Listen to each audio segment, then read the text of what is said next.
I can't believe you brought homemade pudding. My business partner teased me, expecting fancier desserts. He tossed the pudding in the trash, leaving me speechless. Feeling angry and helpless, I went home. My wife seemed oddly cheerful, promising that the rude man would face consequences. The next day, something surprising happened when I went to meet the president. My name is Danny Klein, and I've been working in an office for 10 years now. Today, I'm feeling nervous because I have to bring a gift to a tough business partner named Walter Morris. He's picky about gifts, and if he doesn't like yours, he won't even talk to you properly. Sometimes he'll even make up excuses to send you away.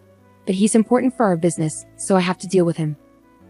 One day, my manager came to my desk and praised our company's great patented technology. I agreed, but also mentioned how they'd become arrogant because of it. We used to work together closely, but things have changed. My manager looked at me sympathetically.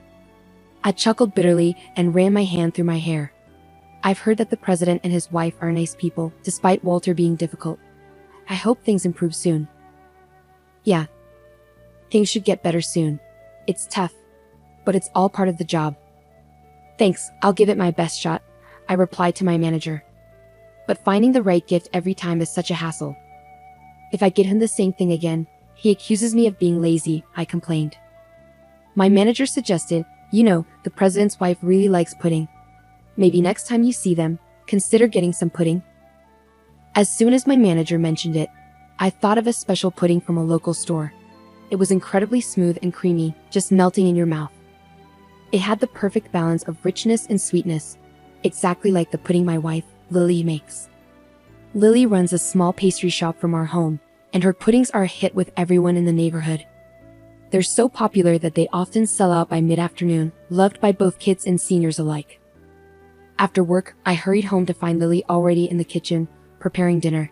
As I entered, a sweet aroma filled the air, making me smile. Lily greeted me with a cheerful welcome home, humming a tune as she worked. Excitedly, I told her about my conversation with the boss and how his wife loved pudding. I want to take some as a gift. Can you make some? I asked eagerly. Lily hesitated for a moment before asking, Do you think my pudding will be good enough? I could see a hint of nervousness behind her smile, but it reassured me. Even though Lily makes amazing puddings, making one as a gift for my business partner's wife was understandably stressful for her. Still, she agreed with a nod and said, okay. Once dinner was ready, Lily didn't even sit down to eat. Instead, she jumped straight into preparing the pudding for tomorrow, insisting she needed to get it done. Thank you, Lily. I'm sorry, I said, feeling grateful but guilty. It's no problem. I want more people to taste my pudding, Lily replied cheerfully, diving into the preparations. She moved back and forth between the kitchen and her shop, busy with the task. Seeing her determination, I couldn't just stand there watching. I decided to pitch in and help, following Lily's instructions closely. We ended up staying up later than usual, eagerly anticipating the reaction of the boss and his wife the next day. I fell asleep almost instantly. The next morning, I woke up to find Lily already awake, her head popping out from the shop, wearing a white apron. It's ready, she announced, holding a tray of neatly wrapped puddings in her hands. Thank you, Lily, I expressed my gratitude, not knowing how early she must have woken up to prepare everything. I thanked her repeatedly, feeling appreciative of her effort. Lily, looking a bit bashful, responded, It didn't take too long because you helped me. As I reminisced about the morning's activities, a smile crept onto my face. I carefully placed the puddings, wrapped in white paper bags with blue ribbons, on the passenger seat and let out a sigh. With renewed confidence, I started the company car. There shouldn't be any problem with Lily's pudding. It's sure to impress. That's what I believed, until I heard a voice that crushed my hopes. What's this? Just like always. I mentioned Walter's name to the receptionist with a smile, and she asked me to wait for a moment. Taking a seat in the entrance, I made sure the pudding in the bag was safe. As I waited, I noticed Walter approaching from the elevator, wearing a slight smile. When he glanced at what I was holding, he immediately questioned, What is this? With doubt in his voice. I couldn't help but flinch. Nevertheless, I replied calmly, It's just a small gift. It's pudding made by my wife, who runs a pastry shop.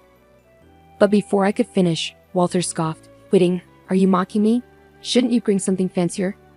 His words were filled with disdain, and he looked at me as if he were mocking me. At first, I didn't understand, but as it sank in, I felt my fists clenching in anger. Walter was a client I had been working with smoothly until now. I couldn't afford to ruin our relationship, so I swallowed my emotions and tried to reason with him. Even though it's not fancy, my wife's puddings are quite popular, I explained, but Walter dismissed it, saying, "No way. I can't eat pudding made by an amateur." He snatched the bag of pudding from my hand roughly, leaving me stunned. "What are you doing?" I exclaimed, taken aback.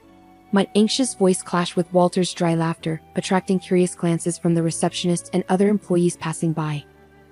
"I can't believe you give me such low-quality stuff," Walter remarked, lifting the bag to his face with a scrutinizing gaze. My anger surged, but I fought to keep my cool. Then I heard him say, "It's the CEO's wife's favorite. Even so, would you bring something made by an amateur?"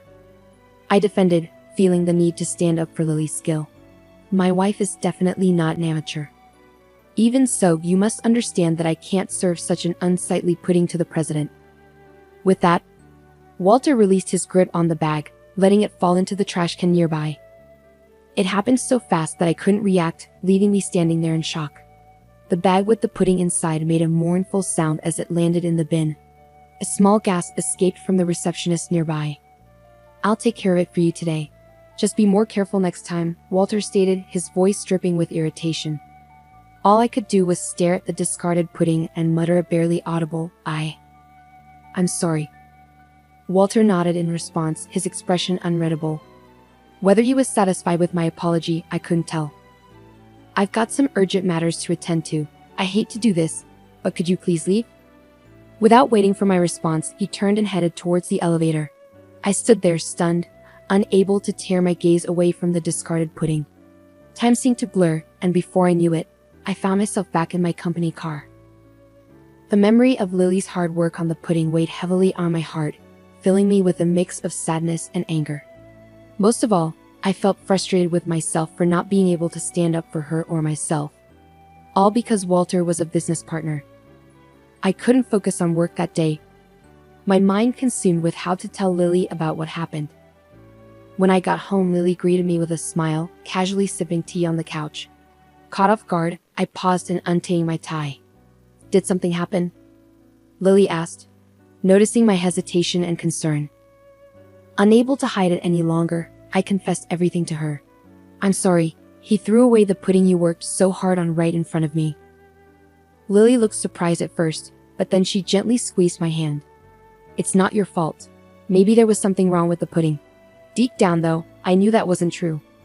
Walter hadn't even bothered to look inside the bag before tossing it away. It didn't matter what was inside. If it wasn't up to his standards, it was going in the trash. Before I could apologize again, Lily stopped me. She seemed to think for a moment, then grinned mischievously.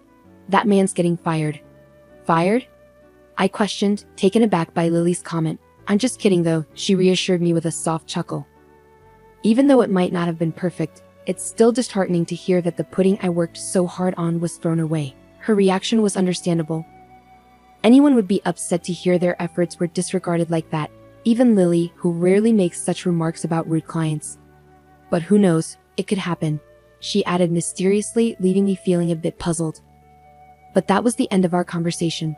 Lily urged me to wash up early that night, so I bathed in a mix of confusion and frustration before turning in earlier than usual.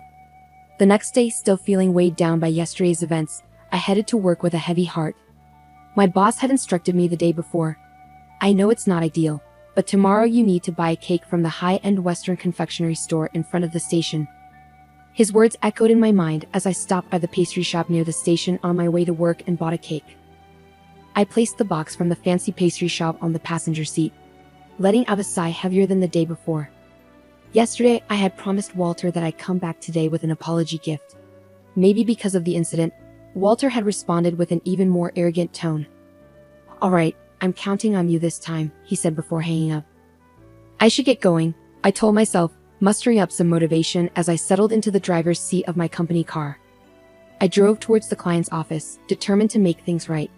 As I entered through the automatic doors, a receptionist who recognized me hurried over. "Are you Mr. Klein from Company X?" she asked. "Yes, that's me, but please, lead the way," I replied. Following her, I stepped into the elevator, and before I knew it, we had arrived at our destination floor. The room I was directed to turned out to be the president's office. The receptionist knocked a few times, and when the door opened, I was ushered in. Inside, I found the president of the client company, his wife, and Walter, all looking uneasy. I had expected Walter to be his usual arrogant self, especially after yesterday's incident, but I was surprised. "Nice to meet you, I'm Danny Klein from Company XX. Thank you for having me here today," I said, puzzled by the situation, as I greeted the president, Mr. Peterson. "You must be Danny. Pleasure to meet you. I'm Mr. Peterson, and this is my wife, Anne," Mr. Peterson replied, cutting the formalities short. They exchanged glances, then called my name and bowed deeply. "We are truly sorry for what happened. Please accept our apologies," Mrs. Peterson added sincerely. "I'm sorry, what did you say?" I asked, feeling surprised by how the president's tone suddenly changed. His wife, standing beside him, looked shocked too, bowing her head without saying a word. I quickly asked them to lift their heads, but they wouldn't. Then, I noticed Walter, who was standing behind them, also bowing. This was unusual because Walter was usually very proud and never apologized. But there he was, saying sorry with careful words for the first time. I was taken aback and didn't know what to say. Walter continued, "Actually, yesterday my wife found something in the lobby trash while she was cleaning." His wife nodded to confirm. She seemed upset and asked around about it. "She found out that the pudding you brought earlier had been thrown away disrespectfully by someone." We called him to ask, and at first, he denied it, but later he admitted it reluctantly. Mr. Peterson gave Walter a cold look, and Walter seemed to feel it as he bit his lip and looked away. I didn't know Mrs. Peterson liked pudding. I thought it was from Danny, and I tossed it without thinking. "I'm sorry," Walter said, sounding quieter than usual. I was surprised by Walter's unusual behavior. Mrs. Peterson shook her head firmly. "That's not why I'm upset," she said in an angry tone, breaking her silence. "Danny, I've known about the pudding from Lily's store for a while. I knew it was really popular and always sold out quickly, even though the store was busy. You made the pudding for me. It's disappointing that an employee of a manufacturing company doesn't appreciate the effort put into making a product." I was shocked that Mrs. Peterson knew about Lily's store and understood the emotions behind making something. Walter, looking even more nervous, tried to apologize again, but Mr. Peterson told him to face the person he was apologizing to and lifted his pale face up. "Walter Hooper sincerely apologized to me for carelessly throwing away the handmade gift from your wife yesterday." He faced me directly, bowing his head repeatedly. In that moment, I felt a sense of clarity. When I got home, Lily was sitting on the sofa drinking tea, just like yesterday. Without saying hello, I told her about what had happened today. Lily listened to me without interrupting until I finished. Then she smiled and said, "I thought as much." Her calm demeanor suggested she had expected everything that happened. Lily got up and made a cup of tea for me from the kitchen. As she handed it to me, she began to speak. "Actually, yesterday evening, a man in a suit came to buy our pudding, but we were all out. He mentioned that the wife of his company's CEO loves our pudding. Could it be the president's wife he meant?" "Probably Ann Peterson," Lily said with excitement, nodding happily. "It's amazing to know there are people who appreciate the effort we put into our products. It motivates me to make even better things for them." Lily took a sip of her tea, still smiling. Seeing her so genuinely happy made me understand Mr. and Mrs. Peterson's words better, but it also made me feel guilty. Did I truly value the effort of producers like Lily while doing my job? I was angry at Walter's arrogance, but was it because I thought we were doing him a favor by selling our products? Maybe I was being carried away too. Like Lily, shouldn't I strive to connect the creator's thoughts with the consumers through my work?